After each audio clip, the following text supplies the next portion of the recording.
آدمی پیسے سے زیادہ عزت کا طلبگار ہوتا ہے، عزت نفس ہر ایک کو محبوب۔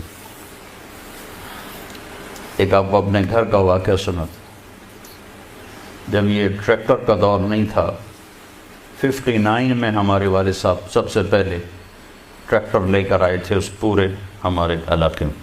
اس سے پہلے بیل ہوتے تھے۔ عزت نفس پہ یاد آتا کہ عزت نفس مال سے بھی زیادہ محبوب ہوتی۔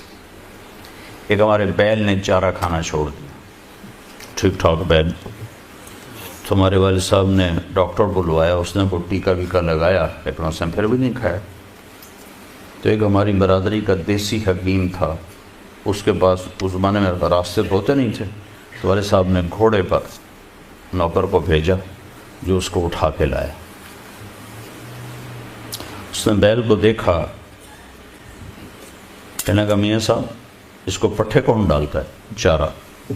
کہا جی یہ ہے ہمارا کسائی، دتو کسائی، اللہ دیتا نام تھا، دتو کیا کہتا ہے، دتو کسائی۔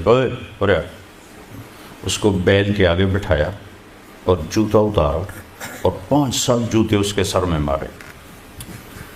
پھر کہنے کا اب چارہ ڈالو۔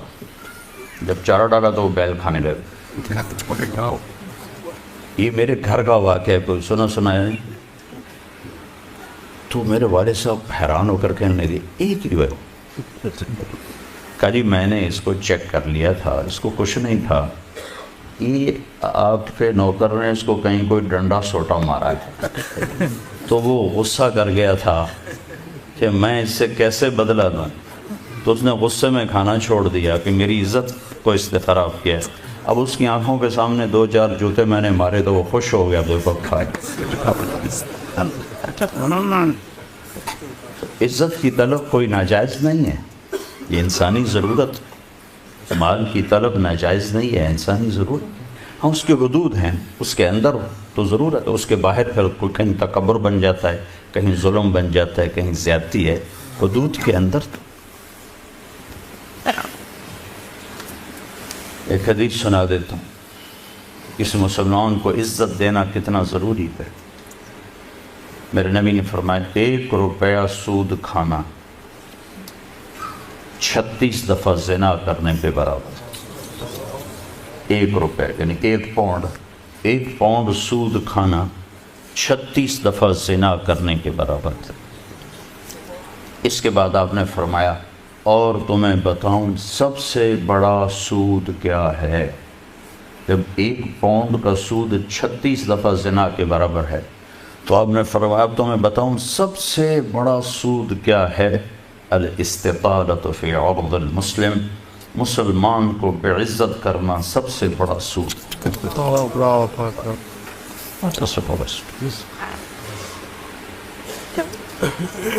تو نوکر آپ کو پروٹوکول دیں گے، خوشی ہوگی، جنت سے بڑھ کے خوشی ہوگی۔ تو نوکر چلے جائیں گے، پھر اللہ کا اشارہ ہوگا، ٹک ٹک ٹک ٹک ٹک ٹک ٹک، دروازے کھلیں گے، تو اب فرشتے آئیں گے، والملائکۃ یدخلون علیہم من کل باب، اب یہ کروڑوں کی تعداد میں آئیں گے، کہیں گے سلام علیکم سلام علیکم سلام علیکم۔ چاروں طرف سے جب سلام ٹھوکیں گے، کہیں گے بھائی تم نورانی مخلوق ہمیں سلام کیوں کر رہے ہو؟ کہیں گے بما صبرت، وہ جو آپ نے لندن میں صبر کی زندگی گزاری، یہ اس کے بدلے میں ہمیں اللہ نے کہا جاؤ سلام کر۔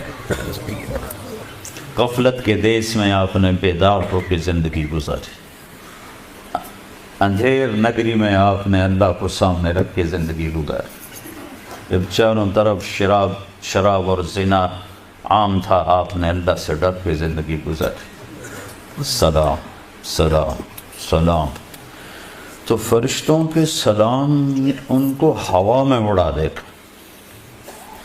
یہ میں پہلے دوبارہ کہہ رہا ہوں کہ عزت نفس، عزت کی طلب بہت بڑی طلب ہوتی ہے، مال سے بھی زیادہ، ڈگریوں سے بھی زیادہ۔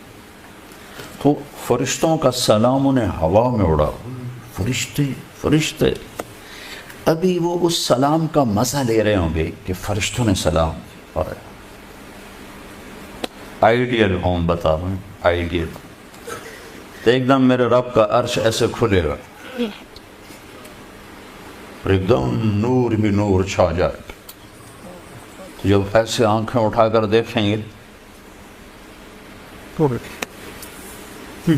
واہ واہ واہ، اللہ سامنے ہوگا اور اللہ کہے گا سلام قول من رب الرحیم، اب تمہارا رب بھی تمہیں سلام پیش کرتا ہے۔ اور پروٹوکول کی آخری حد، تمہارا رب تمہیں سلام پیش کرتا ہے، سلامان قولا من رب الرحیم، رب رحیم، اے میرے بندو، اے میری بندیو جنہوں نے دنیا میں مجھ سے ڈر کے زندگی گزاری، میں تمہارا رب تمہیں سلام پیش کرتا ہوں اور تمہیں مرحبا کہتا ہوں، تمہیں ویلکم کرتا ہوں۔ پھر میرے نبی نے فرمایا اللہ ہر ایک کا نام لے کر حال پوچھے گا، ہر مرد عورت کا نام لے گا، نام لے کر گئے کیا حال ہے، ٹھیک ہے، کوئی تکلیف تو نہیں، کوئی حاجت تو نہیں، کوئی پریشانی تو نہیں۔ تو جب یہ اللہ کو دیکھیں گے کہیں گے یا اللہ ہم تو تیری عبادت ہی نہ کر سکتے، ہمیں تو پتہ ہی نہیں تھا تو ایسے حسن و جمال والا ہے، کیا یہ ہو سکتا کہ ہم تو یہ ایک سجدہ کریں جیسے لندن میں کرتے تھے؟ یہ وہی کہہ سکیں گے جو نماز پڑھتے تھے، جو نہیں پڑھتے وہ کیسے کہہ سکیں گے؟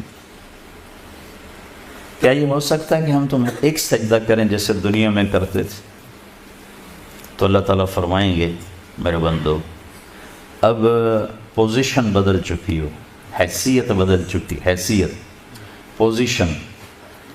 یا لبو کیسے کہ دنیا میں تم بندے تھے اور میں تمہارا مالک تھا، تم نوکر تھے اور میں مالک تھا، ٹھیک، تم ایمپلائی تھے، تمہاری زبان، تم میرے ملازم تھے اور میں تمہارا مالک تھا، تو تمہارے ذمے میری مانگ کے چلنا، میری عبادت کرنا، نمازیں پڑھنا، روزے رکھنا تمہارے ذمے تھا۔ اب جنت میں آ کے حیثیت بدل گئی ہے، اب تم مہمان ہو اور میں تمہارا میزبان ہوں۔ کیا ہوسٹ کہتے ہیں میزبان کو؟